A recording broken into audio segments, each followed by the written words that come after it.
Welcome to MadLit Musings, the podcast where you get to eavesdrop on your favorite authors without getting caught.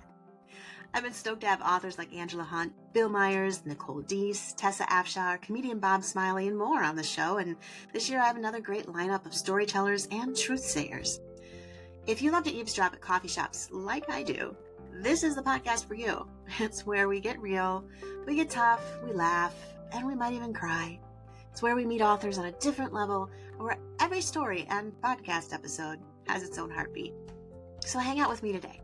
I'm Jaime Jo Wright, your host at MadLit Musings. This is your podcast for real chats with real authors about real life.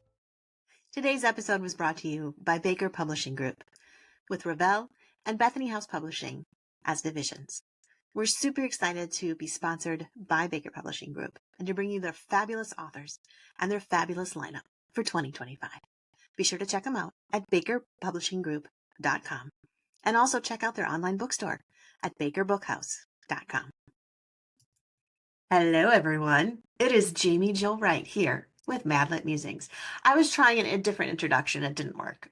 I was just trying to do my voice differently, and it just, no, it's not working for me. So I'm just going to say, hey, today I have Jennifer Deibel with me. Welcome to MadLit Musings. Oh, I love it. Oh, how's it going, Jen? It's great. I get to chat with you. Life is good. Life is good.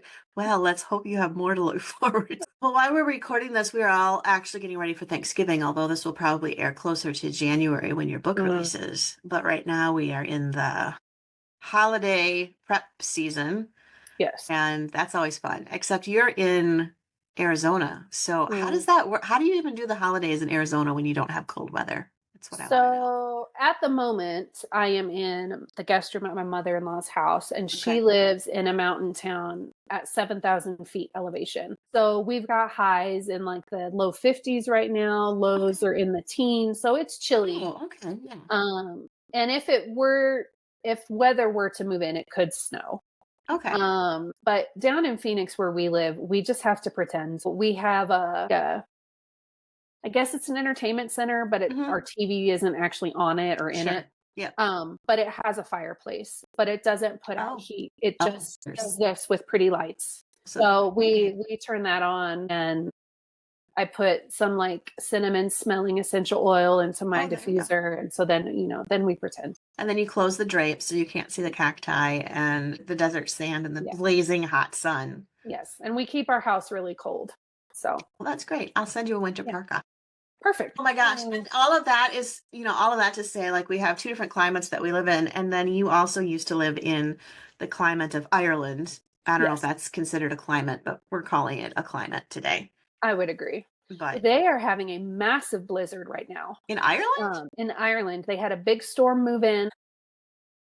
I don't remember the name of it. It has a name. So it's like a big, like a real storm. It's like legit storm. Yes. And they got probably 6 to 8 inches of snow in certain parts of the country. And places where we used to live are like putting it on social media. And I'm just like, I get my bones chill looking at it, because our first house we lived in had no insulation and the radiators didn't work. So that was the coldest house I've ever lived in. Like, I was never warm the entire 2 years we lived in that house. And I just can't imagine, like, so yeah, they are green and rainy and damp, but then they also get ice and snow every now and then. I figured they would probably be kind of like Oklahoma, where they get more ice than they get blizzards. Yeah, typically that's what they do. And to get a blizzard in November, like that's that's odd. That's odd. I want the blizzard. They can send it my way. I think they would be happy to at this point. We're used to blizzards in November here in Wisconsin. The only problem is Wisconsin decided that it wanted to be like Ireland, so I think we swapped. That's weird. Yeah, that's weird. All right, but you used to live in Ireland. Hence, this is the segue. Hang on now. Watch me work. Because you lived in Ireland, you write Irish fiction. Wow, I know. Yeah. That was amazing. Yes, that is very true. Actually, I shouldn't say that because you lived in Ireland. That's why. You just have the experience of somebody who can write authentic fiction. I mean, that played a big part in why I write what I write, because when we lived in Donegal for 2 years, then we came back to the States for a few years. And as we came back, the seed of the idea that would be eventually almost 20 years later become my debut novel was born out of our experiences there. And there's a nugget of my life from Ireland in every book. So I definitely would not be able to write what I write without that time. Yeah. So you're not far off. I'd say that's accurate. I think that's one of those things too with writers. When we want to write something in a specific area, it really helps if you've at least been there. Yes. And it definitely gives a lot more authenticity if you've lived there. Because even if you're in the United States, for me to write Southern fiction like set in Georgia or something would be laughable because the vernacular is different, the culture is different, and people from Georgia would be able to say, wow, you've never been here before, have you? Yeah, yes. Well, even like the air smells different and the weather smells different. We like to try and bring in the five senses. And if you don't know, what Ireland smells like when the air is full of mist or what it feels like, it's hard to capture that just because you don't know. It's so true. I went to Thailand years ago, and when you come out of the airport and the doors open, you're thinking, no more air conditioning. It's going to be warm, but you're still expecting, I don't know, familiar fresh air smell. And I'm not saying that air in Thailand wasn't fresh, but it was just different. Yes. It was strange how it had these really unique smells, and some of it was spices, some of it was, just, I don't know, maybe the tropical humidity that the plants probably give off a different different smell. So I get what you're saying with that. That is, yeah. So what does Ireland smell like? If you had to describe it. Magic.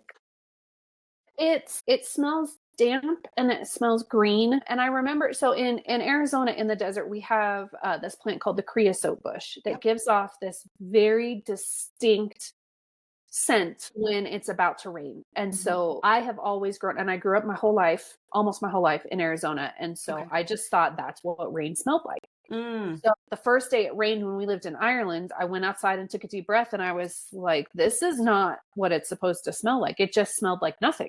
Interesting. And then I realized, that's the creosote bush that I would always smell, not this. So it's very damp. There's green everywhere. So it's kind of a earthy. And then they burn this stuff. Well, sometimes they burn coal, but they also burn turf, which are this little, swamp basically that they chop up and dry out. And then they burn it. And it has a very distinct sort of warm, earthy, spicy smell to it that is like nothing I've ever experienced before. And so as you're driving through, you can see the smoke and then you smell, it's just so warm but chilled. I don't know, it's very unique. It almost sounds like that spicy scent is probably what summons the leprechauns. That's my theory. It could be.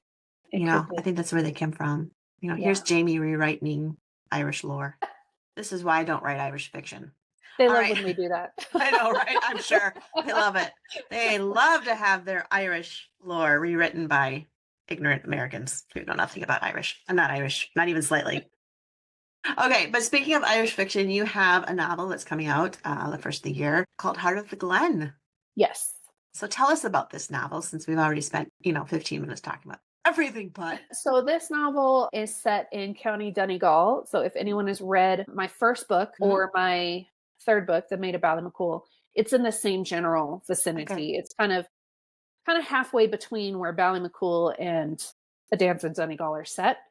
But they share, like, there's some Easter eggs of landmarks and stuff in all three. And it's set in this little glen called the Poison Glen. And it's surrounded by mountains. And it follows Saoirse Fagan, who moves from her home county of Westmeath.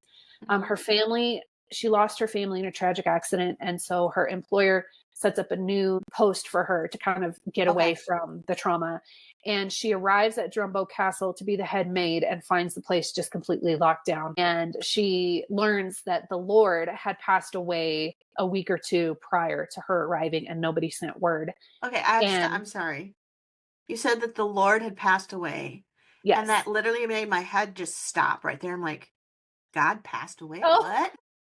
And then I realized we're talking lords, Irish lords, like gentry. Yes. Gotcha. Yes. Okay. Yes. Sorry. That was the completely pointless interruption. It's all good. No, it's a valid question. It just threw me. I was like, wait, what? Yeah, the Lord of the house had passed away. and his wife just picked up and left. What Okay. ended up actually happening, he was a real dude, and his wife moved to Australia to live with her sister. Okay. But nobody sent word to Saoirse. So she's literally stuck in the middle of nowhere in County Donegal and has nowhere to go, can't go Okay. back home. So she just starts walking. And she eventually, this lady, Eileen McCready, comes along and is like, you cannot just spend the night out here. Come, you can sleep in the barn, and then we'll deal with my brother. She lives with her brother, Owen. She's like, we'll deal with him tomorrow, but I'm sure you can stay in the barn for a few days till you get your feet under you. Well, when they get to the McCready's home, they find that Owen has been injured by sheep bandits because Owen is a sheep farmer and a tweed weaver. Okay. And Eileen has just dropped off their latest order of tweed in Donegal town and is bringing back news of the biggest order that Murphy's tweed has ever given them. Okay. But he cannot weave.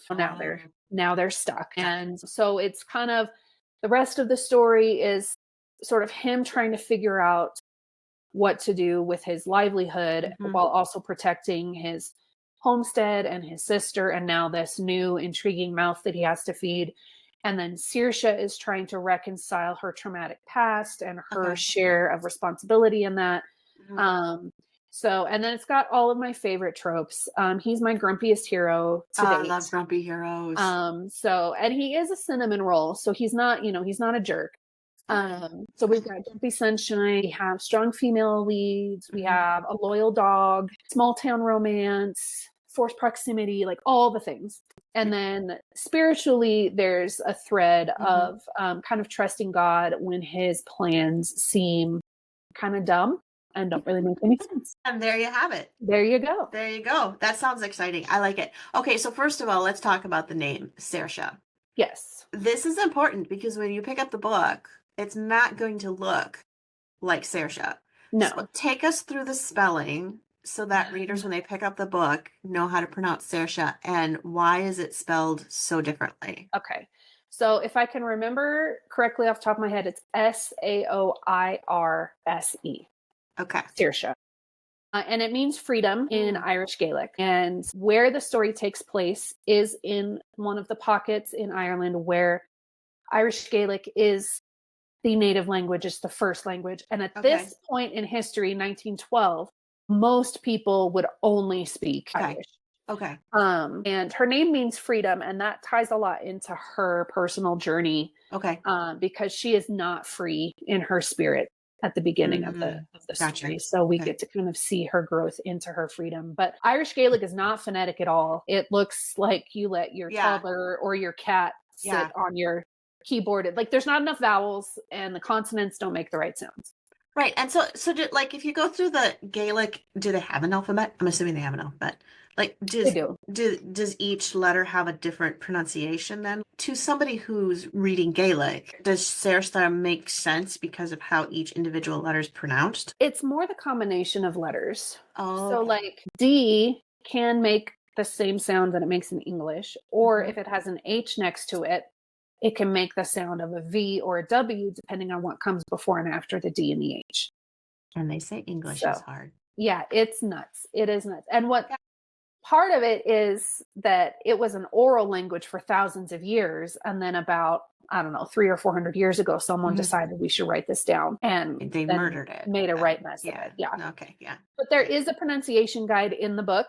That's awesome. For the names. It's at the front of the book. And then there's some Irish phrases peppered throughout. Most of the time you can probably, kind of suss it out from context clues. But I do put the pronunciation and the meaning in the front of the book too, if readers want to. See, I think that's huge because I've read where, some readers, they're like, oh, we don't like it when you have names we can't pronounce or don't know how to pronounce. And then there's no pronunciation bibliography or whatever they call it. But yet at the same time, when I'm reading fiction like this, I want that authenticity of those words and those names. You don't want to call her Barbara. Yeah. Not that there's anything wrong if your name's called Barbara, but doesn't sound Irish. Yeah.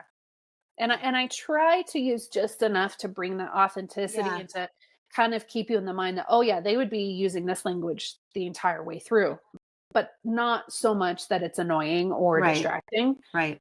And, it is a little bit up to each reader on how they feel. I've had people say, no, I want more. And people say, no, that's too much.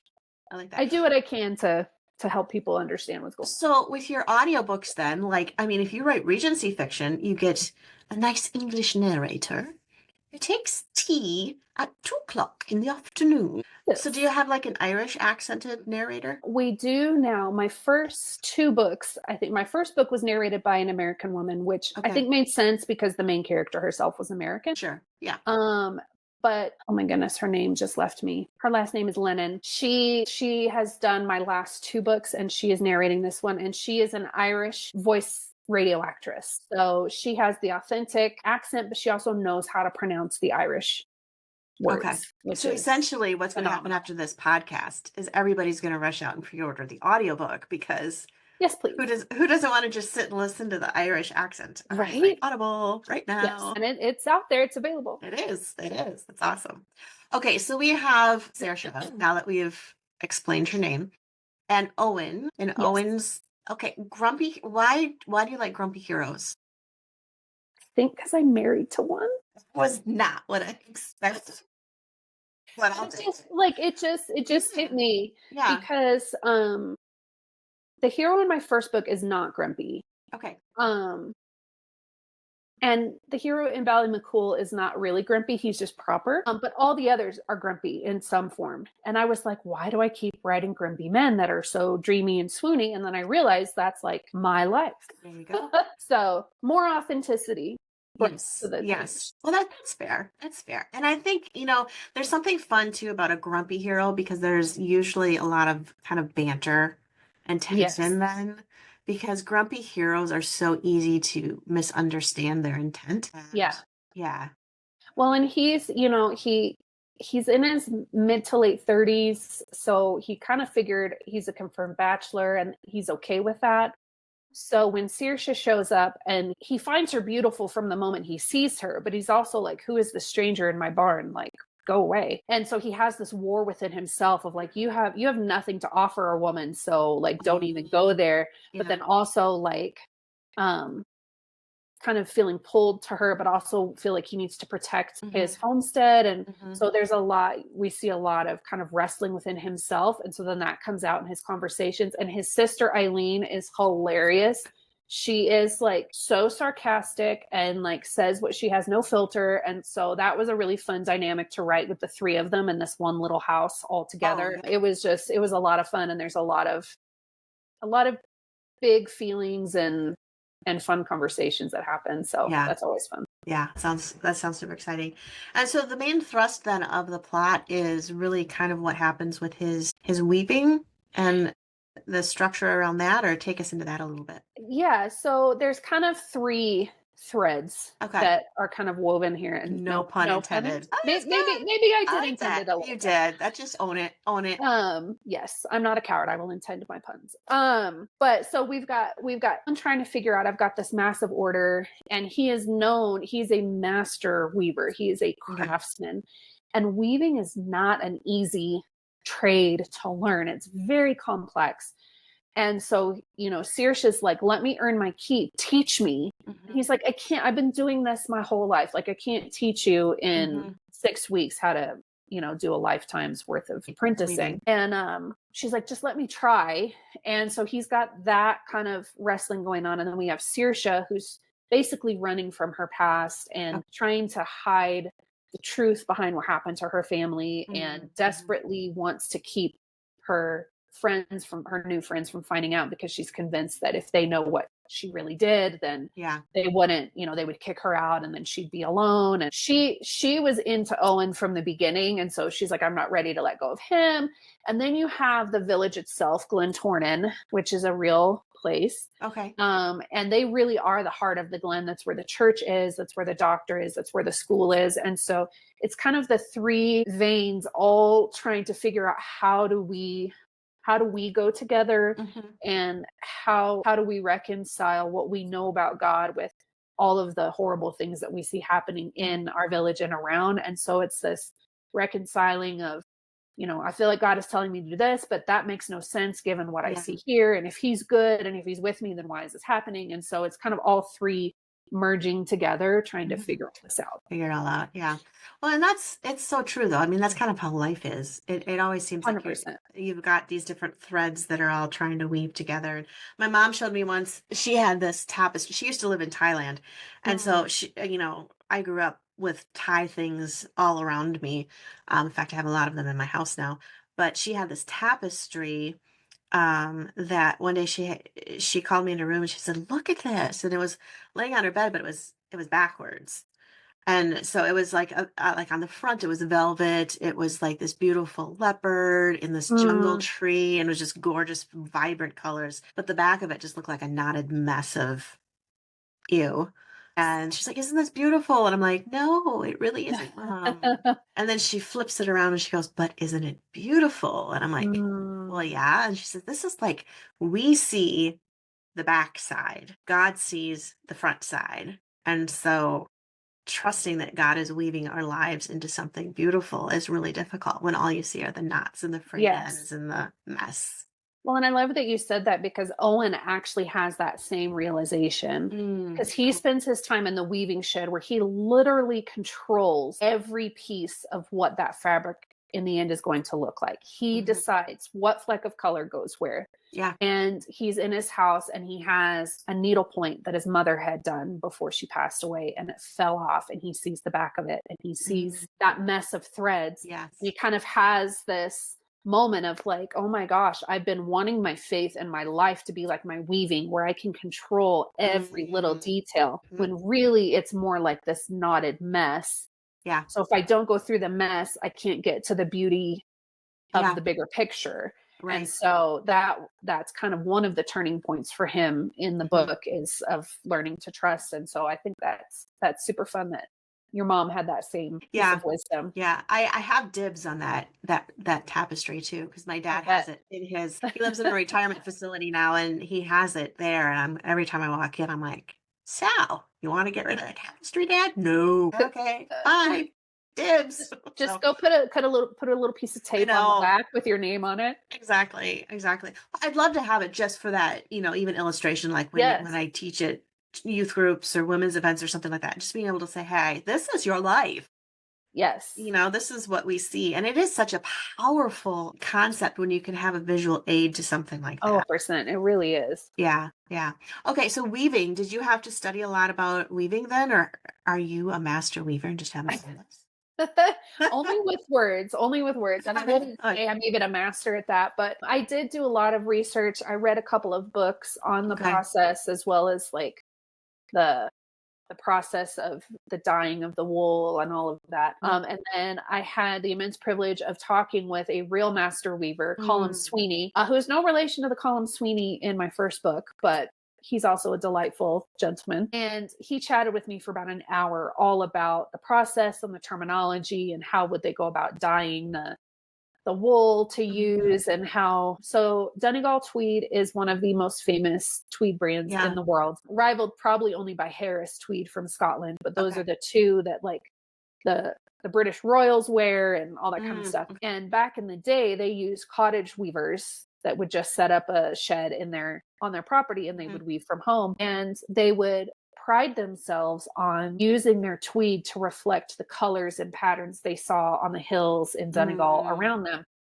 So, depending on where they lived, you might see more slate and brown and oh, green, and others interesting. you might see more purple and yellow, depending on what's Yeah, around them and what they yeah. have to use and stuff. So, that was really fascinating to learn about. And it was really just a blessing to be able to talk with Colin and get kind of some firsthand experiences on like, what is it like to tediously thread 3,000 of these strings and pass them each through an eye of a heddle and tie all these knots and how do you set it up and what would it be like and Yeah. all that kind of stuff. So that was a really fun part of my research because I had never, other than like seeing tweed, I Yeah, didn't really right. know anything Right. about Yeah. how it was done or anything. Mhm. So I That's have a whole phenomenal. new appreciation for it now. Well, and it's one of those things too, like you look at stuff like that and you're thinking, sure, they're just weaving it all together, which in and of itself is tricky.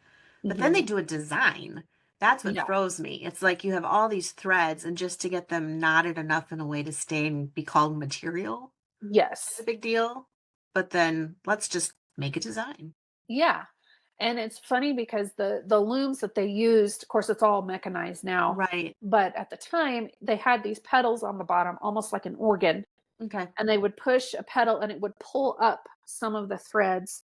And Mm. so you would have to basically program, but it was all analog, of course, Right. which pedal would lift which heddles. So if you were doing a herringbone, you would have to set the heddles a certain way. If you were doing barley corn, you would set it a certain way. If you were Wow. doing plaid, you set it a certain way. So you have to know all of that, and then you have to pull the thing to shoot the shuttle across to one side, and you have to do your feet. And so they say tweed weavers are amazing dancers because they have to, do their Oh, that hands and makes their sense. feet and all this kind of stuff. So I may work that into the story at some point too. Yeah. But yeah, that's it's pretty cool. it's extremely complex. Yeah. So much fun. So much fun. Yeah. So the story is called Heart of the Glen. Comes Yes. out January 21st. Yes. Okay. January 21st of 2025. Indeed. And it is available for pre-order now. So if this is airing, I think this will probably air before it releases. So Okay. if this airs before it releases, you can definitely pre-order. And what else should they know about staying in touch with you and all that? Well, and if this does air before it releases, there should still be a pre-order deal going on through Baker Bookhouse. If they pre-order there, they get 40% off, free shipping, an authentic Donegal tweed coaster, a signed book plate, an exclusive custom sticker, and a bookmark. Oh, So off to pre-order now. Pre-order there. Yes. And then as far as connecting with me, which is one of my favorite things, I love connecting with readers and talking books and all that stuff. My website kind of houses all of that information. Yeah. It's just jenniferdeibel.com. And when they go there, they can find links to all my socials, sign up for my newsletter, which I send out about once a month. Sometimes it's every 3 months. The life of a writer. It's called inconsistency. Exactly. Yeah. But the newsletter peeps, they always get to see the covers first. They get pre-order stuff first. They get stories and things that no one else gets. And then, on social media, Instagram is where I'm most active. And then I also have a private readers group on Facebook that I love to share things that I don't share anywhere else. Super fun. Awesome. Well, everybody rush out, get Heart of the Glen by Jennifer Deibel. It's spelled Deibel for those of you wanting to know. And you can follow the story of Saoirse and Owen and enjoy some time in Ireland. I think that's a good one. So, well, thanks, Jen, for being here with us today. This was so much fun. I love having you come back again. I would love to. Thanks so much. It's always a blast. And that's a wrap for today here at MadLit Musings. I hope you join us again. And if you want to, be sure you like and subscribe here at your favorite podcast player or on YouTube, because you won't want to miss all the wonderful alerts that let you know when we have another conversation for you to eavesdrop on.